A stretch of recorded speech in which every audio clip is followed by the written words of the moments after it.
નમસ્કાર મિત્રો, તમારું સ્વાગત છે મારી ચેનલ જ્ઞાનગંગા બાય વિજય અકબરીમાં.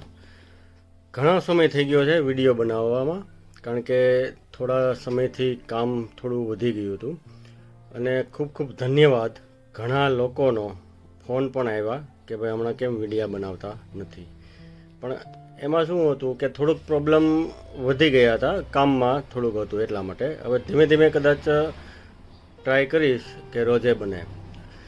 ઘણા બધા વિડીયો બની શકે એવું બહુ બધું અત્યારે ચાલુ છે.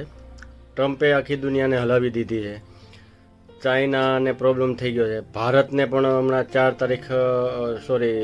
4 એપ્રિલથી કે 2 એપ્રિલથી ટેરિફ 30% ચાલુ થઈ જાય છે એવું પણ કહેવામાં આવે છે.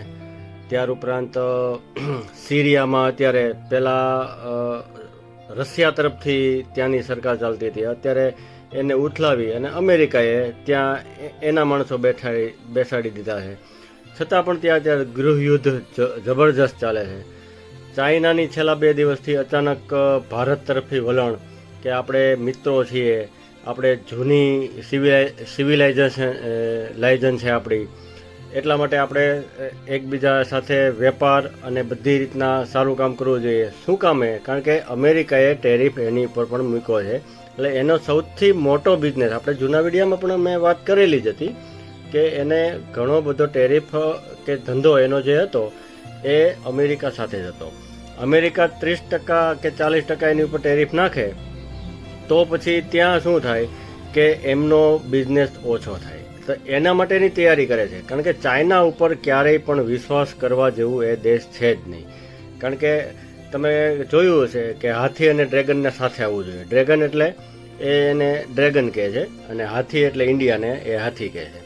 હાથી અને ડ્રેગનને સાથે આવવું જોઈએ. એટલે આ બધી વસ્તુ આપણે જોઈ વિચારીને ભારત સરકારે કરવી જોઈએ, કારણ કે એની ઉપર હવે જો એમને વેપાર કે બધી વસ્તુ અત્યારે સંબંધ સુધારવો હોય તો આપણી સરકારને એવું કહેવું જોઈએ કે ભાઈ તમે અત્યાર સુધી અમારા જે 1965-62ના જે યુદ્ધો થયા હતા તે સમયે અમારી જે પણ કાંઈ ટેરેટરી તમે લઈ લીધી હતી, જેમ કે અસ્થાયી ચીન જે કહેવાય છે, લદ્દાખના ઉપરના એરિયા છે, ઘણા બધા એરિયા હું તમને મેપથી એકવાર બતાવીશ કે કયા કયા એરિયા એ અત્યારે એમની આગળ છે, બહુ હજારો કિલોમીટર છે, એ પાછા આપી દો, અમે તમારી સાથે એકદમ સારી રીતના વર્તન કરીશું. એ બધું ચાલે છે. ત્યાર પછી હમણાં તમે જોયું તો ટ્રમ્પ અને જે યુક્રેનના જે PM કે રાષ્ટ્રપતિ કે ઝેલેન્સ્કી, એમની વિશે એમના વચ્ચે પણ થોડો પ્રોબ્લેમ થઈ ગયો. બંને વચ્ચે થોડું ઝઘડા જેવું તમે સોશિયલ મીડિયામાં કે ટીવી ઉપર જોયું જ હશે કે ટ્રમ્પે એની સાથે એ રીતનું વર્તન કર્યું તો ઝેલેન્સ્કીને ના ગમ્યું. ઝેલેન્સ્કી ત્યાંથી સીધો નીકળીને અપમાનિત થયો હોય એવું એમને લાગ્યું. ત્યાંથી સીધો યુરોપ કન્ટ્રીમાં ગયા. યુરોપ કન્ટ્રીમાં જઈને લંડનમાં કે ફ્રાન્સમાં બધાને મળ્યા. ત્યાં જઈને પછી સ્ટેટમેન્ટ અલગ આપે છે કે ના, અમેરિકા કે એ પ્રમાણે અમે કરશું, અમે પણ શાંતિની સ્થાપના કરવા માગીએ છીએ. હવે એના સ્ટેટમેન્ટને હિસાબે ટ્રમ્પે પણ રશિયા ઉપર એવું કીધું કે રશિયા શાંત નહીં કરે તો અમે એની ઉપર ટેરિફ નાખી દઈશું.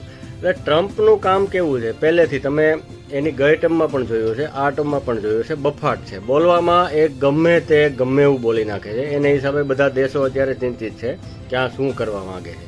એટલે આવી અવનવી ઘણી બધી ઘટનાઓ બની છે આપણા દેશની અંદર. પણ હવેથી 2 તારીખથી કદાચ એમના ટેરિફ આવશે, એટલે શું પ્રોબ્લેમ ક્રિએટ નવા થશે એ બધા ઉપર હું તમને આ બધા જેટલા ટોપિક હું બોલ્યો એ બધા ઉપર એક પર્સનલ વિડીયો બને એમ છે. કારણ કે એક વિડીયાની અંદર બધું હું કહું તો લેન્થ બહુ મોટી થઈ જાય છે. લેન્થ મોટી થઈ જાય છે, બધાને જોવામાં પ્રોબ્લેમ થાય છે. અત્યારે કોઈ આગળ ટાઈમ હોતો નથી.